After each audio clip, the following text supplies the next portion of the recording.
Question में कह रहा है find the ratio of the potential difference that must be applied across the parallel and series combination of two capacitors C1 and C2 with their capacitances in the ratio 1:2 so that energy stored in these two cases becomes the same. मतलब वो कह रहा है कि ये दो capacitor है C1 और C2, इनके सीरीज और पैरेलल कॉम्बिनेशन के अक्रॉस पोटेंशियल डिफरेंस का हमें रेशियो बताना है, जिसके लिए दोनों नेटवर्क डायग्राम में जो टोटल एनर्जी स्टोर्ड है वो सेम रहे। ठीक ना।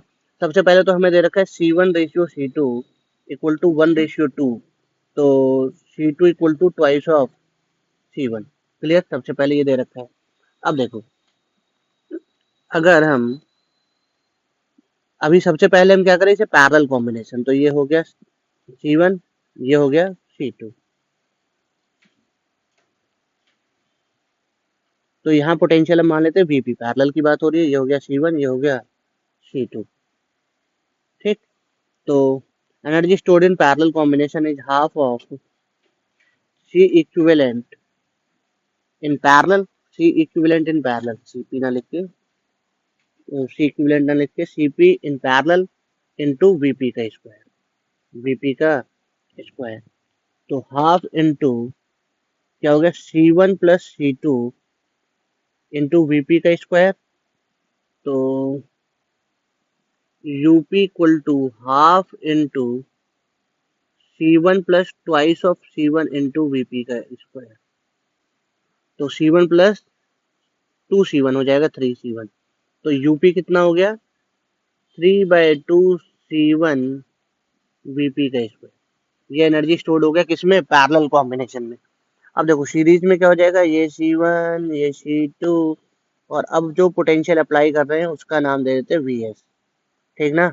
ये हो गया C1, ये हो गया C2, जो कि हो गया ट्वाइस ऑफ C1।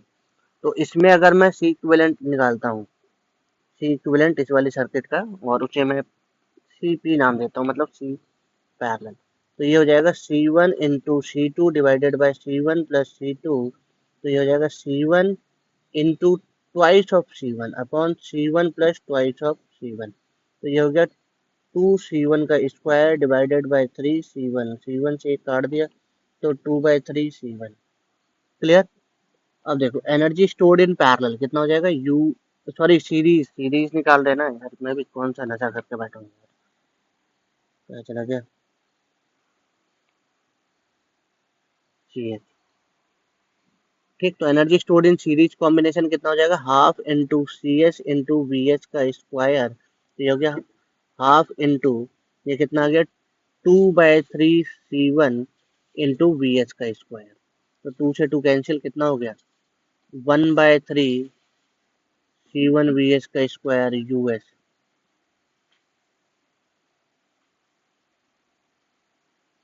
क्लियर। अब क्या कह रहे हैं कि इनके बीच जो एनर्जी स्टोर्ड हो वो क्या होना चाहिए, बिकम्स द सेम, तो इसका मतलब यूपी इक्वल टू यूएस। तो यूपी कितना है, हाफ, कहाँ चला गया, 3/2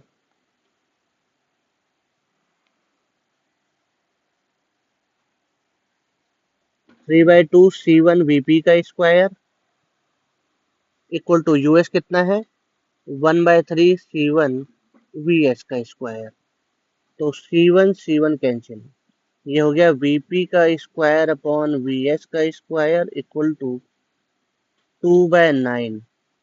तो वीपी बाय वीएस क्या हो गया, 2 का रूट हो जाएगा कितना, 2 का रूट तो रूट 2 ही रहने देते, और 9 का रूट हो जाएगा 3, ये हो गया। तो VP ratio VS equal to क्या आ गया, √2/3। क्लियर। तो ये पोटेंशियल डिफरेंस का रेशियो होना चाहिए ताकि उनके कॉम्बिनेशन के बीच में एनर्जी स्टोर क्या हो, सेम। क्लियर।